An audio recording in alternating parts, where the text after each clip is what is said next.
약촌 오거리 살인 사건의 누명을 썼던 피해자가 국가 등을 상대로 낸 손해배상 청구 소송에서 이겼습니다. 재판부는 국가의 불법 행위로 피해자가 평생 씻을 수 없는 피해를 봤다며 다시는 같은 일이 반복되지 않아야 한다고 지적했습니다. 나혜인 기자가 보도합니다. 지난 2000년 8월 전북 익산에서 택시기사가 흉기에 숨진 약촌 오거리 살인 사건을 소재로 한 영화 재심. 당시 15살이었던 신고자 최모 씨는 범인으로 몰려 10년 동안 옥살이 했는데 뒤늦게 누명을 썼다는 사실이 드러났습니다. 수사 초기 경찰의 불법 감금과 폭행 등 가혹 행위로 허위 자백을 한 사실이 확인된 겁니다. 최 씨가 감옥에 있는 동안 택시기사의 금품을 노리고 범행한 진범이 붙잡혔지만 검찰은 구속영장을 수차례 반려하는 등 부실한 수사 지휘로 진상을 덮었습니다. 결국 형기를 모두 채우고 석방된 뒤에야 재심을 청구한 최 씨는 사건 발생 16년 만인 지난 2016년에야 무죄 판결로 누명을 벗었습니다.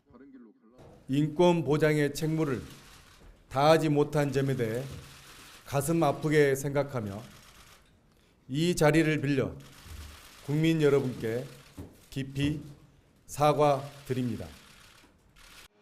다시 5년이 지난 뒤 최 씨가 제기한 손해배상 청구 소송을 통해 국가와 당시 수사를 담당했던 경찰, 검사의 법적 배상 책임이 인정됐습니다. 법원은 당시 경찰이 사회적 약자로서 무고한 최 씨를 상대로 불법 감금과 가혹행위 등 위법한 수사를 했고 검찰도 불합리한 수사 지휘로 진범을 풀어줬다며 국가가 최 씨 가족에게 모두 합쳐 16억여 원을 지급하라고 판결했습니다.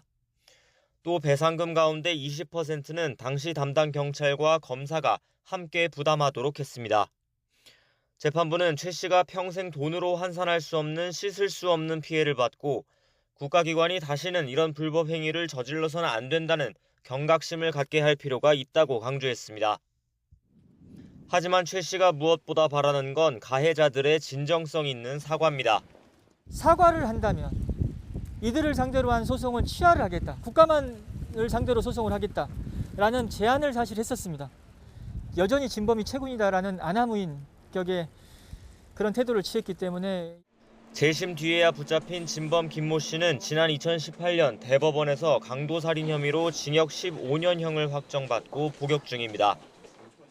1심 배상 판결이 이대로 확정되더라도 최 씨에게 가혹 행위를 했던 경찰이나 사건 진상을 은폐했던 검사들은 이미 공소시효가 지나 형사적 책임을 물을 수는 없게 됐습니다. YTN 나혜인입니다.